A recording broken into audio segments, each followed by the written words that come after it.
than this one. Now, as I said before, I've already done a organic shape, so this time I'm going to do a geometric shape. I'm going to go with the diamond this time. So let's see. Now, if you are feeling super duper particular, I do have rulers for you, so you can use rulers. And once you get your shape drawn on your paper, all right, you can go get a pair of scissors from the store, and you are going to cut out your shape.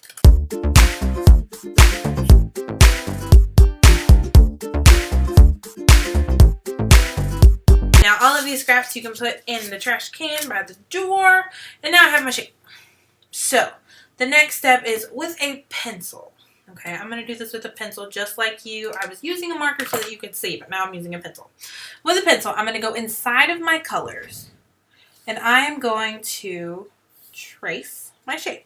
Now, try to hold on to your shape really tight so that it doesn't move, so you get a perfect shape. Now, if you notice, I put my shape in the middle of my swatch. That is the best idea, because if you put your shape over here, you will not have a solid color, my friends. So, we are going to trace. And I'm going to keep tracing, and I'm going to fast forward to when I'm done. Get ready.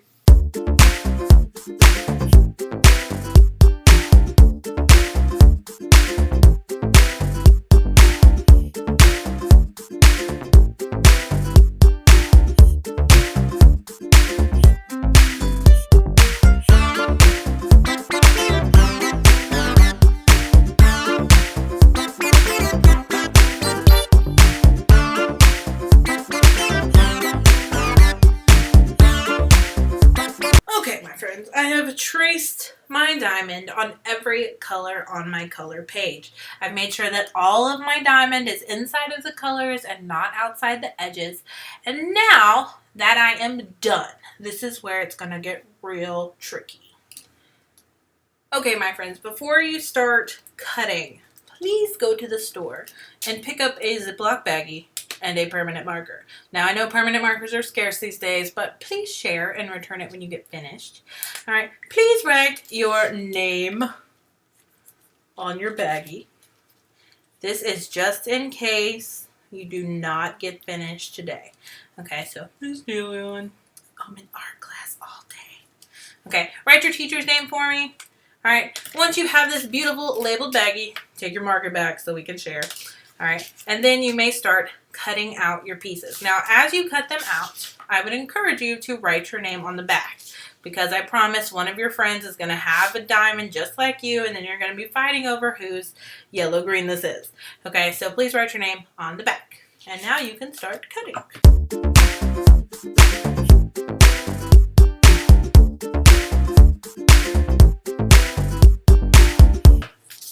Now, once you get it done, this is my first one. I'm going to write my name on the back with pencil. I'm going to take it and I'm going to put it in the baggie. Please do not lose your beautiful shapes in the trash. Okay, and you can finish cutting.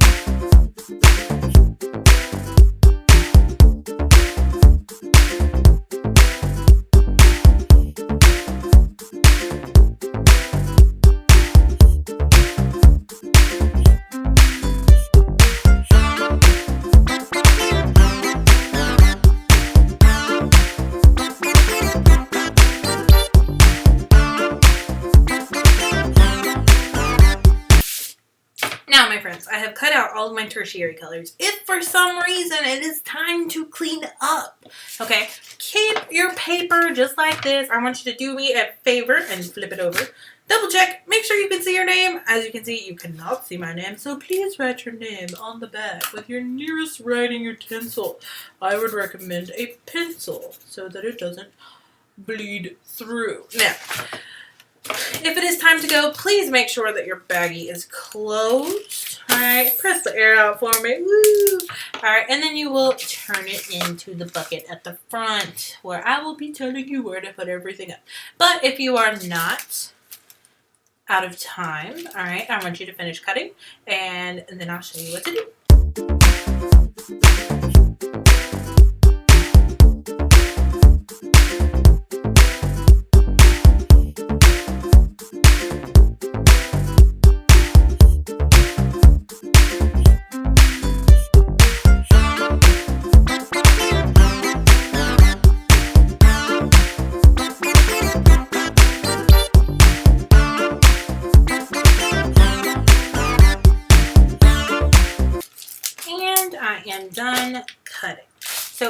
we run out of class time and you stop here, that is okay. You have a nicely labeled baggie and we are ready for the next step when you return.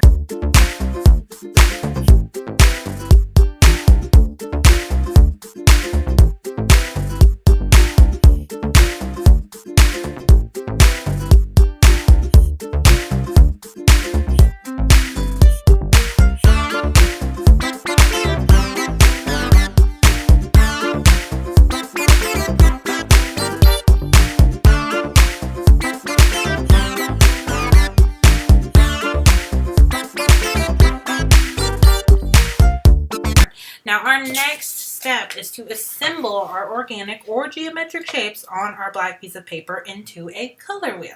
Now generally a color wheel starts with the red on the top and the tippy top. Okay, and let me show you how we're going to do this. Now, before we begin assembling, I would like to review very quickly. Now, when we talk about shapes, shapes are an element of art, which means art is made up of shapes, especially when you draw or paint stuff.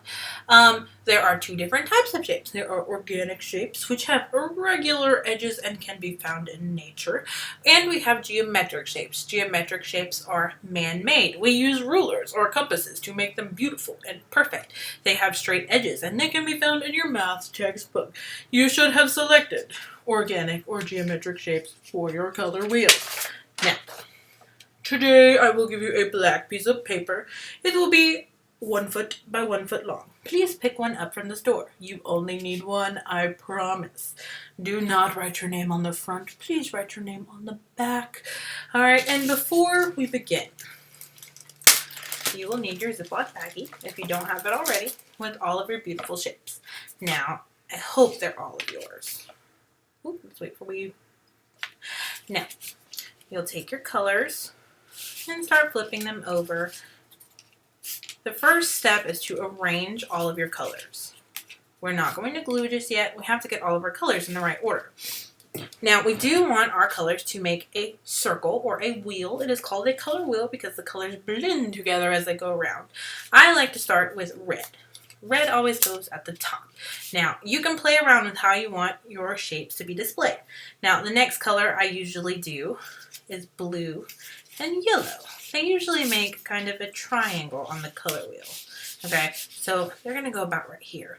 Now, I want you to think about your secondary colors next, all right? So we have our primary colors, red, blue, and yellow. Our secondary colors are orange. Now, make sure that it's not red-orange. This looks like red-orange. Okay, make sure you have orange. Now, orange always goes in between red and yellow. Now, our next secondary color is green. I want you to double check. We have lots of greens right here. Make sure it is green and not blue-green or yellow-green. So I'm going to take my green. And my green always goes in between blue and yellow. Now, ladies and gentlemen, I'm sure you know what color blue and red make. Okay, that makes purple. So look at your colors and go blue, violet, red, violet, and violet. Okay, so we'll put violet in the middle of red and blue. Now, you have to get this kind of together. So you have our primary colors and our secondary colors. The next colors we're going to use are our tertiary colors, okay? And there are 6 of them, so there are a lot, but because we've already got this laid out, it'll be a lot easier to get it all together. So this looks like red-violet. So red-violet goes in between red and violet. This looks like blue-violet. It goes in between blue and violet. All right, then we have, let's see, what have we got here? We have blue-green and yellow-green. So blue-green is going to go in between green and blue because green and blue make blue-green. Then we have yellow and green. Yellow-green goes in the middle. Red-orange goes between red and orange. And yellow-orange goes in between there. All right, so ladies and gentlemen, my colors are laid out. I want you to figure out the way you want your shapes to be displayed. Now, you can get creative with the way you do it. You can do it like this. Okay, but whatever you do, it needs to make a perfect circle in the middle. This is a perfect circle.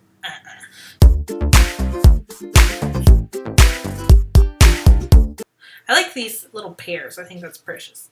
Now, I want you to try to use up as much of the page as possible.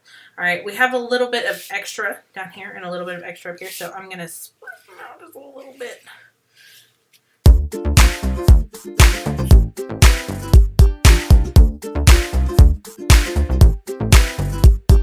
just going through and showing you some different ways to arrange. Now this is all up to you, okay? Remember my other one, it even did this where they overlapped. That is okay too. So figure out what you want for sure.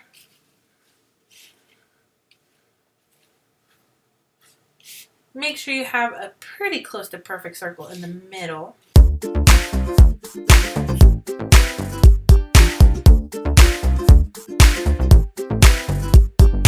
Okay, and then we're going to start gluing. That is your final step. Now, I know it's been a minute since we have used glue in here, but let me re-explain. Every table will have a tub that will be slightly bigger than this one. I'm at the Casa de Miss De Leon, which is my house, so I have a small tub of glue. Okay, now you're gonna get these cheapo paintbrushes. I know they're cheapo, but I still like them for our glue. Okay, so you're gonna wipe on the lip so we're not dripping all over your black paper, because if it does drip on your black paper, it's not gonna be fun. And you're gonna paint the back. Dip, lip, paint. Try to get the edges. I give you a paintbrush because it makes it easier to get all the hard spots. And then place it down. And then I want you to hold for 10 seconds. Yes, I know, 10 seconds is an eternity, but by the time I finish talking, it should be stuck. Okay, now I want you to go around and glue all of the other pieces.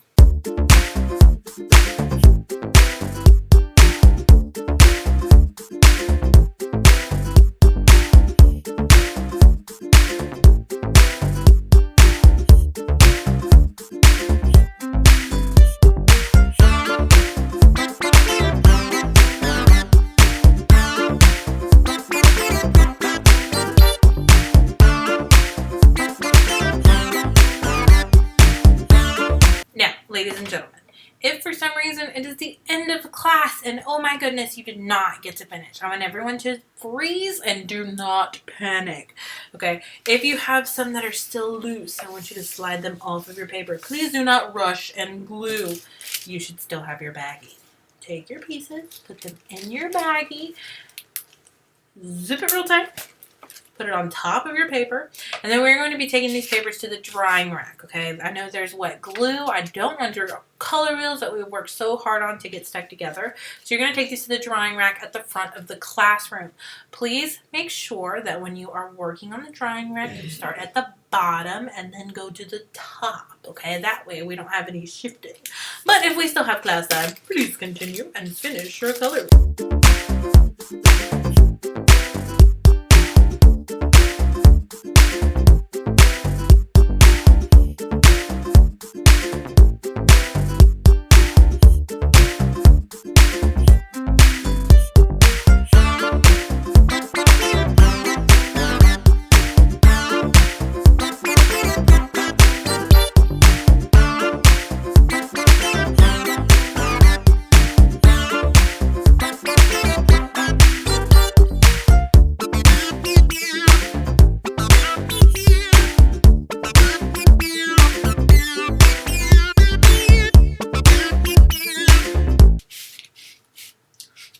Ta-da! And now we have a very finished color wheel. If you have little spots of glue, just let them dry. It will be okay in the end.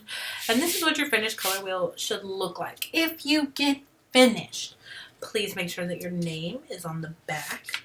Okay, and then we're going to place this on the drying rack. As I said before, bottom to top. Pick one side of one drying rack. I will go over this in class as well. And ladies and gentlemen, I hope you love your color wheel. I can't wait to hang them into the hallway. I'm glad that we got to talk about shapes and organic shapes and geometric shapes and how geometric shapes are man-made and how organic shapes are found in nature and have irregular edges and kind of look like blobby amoebas.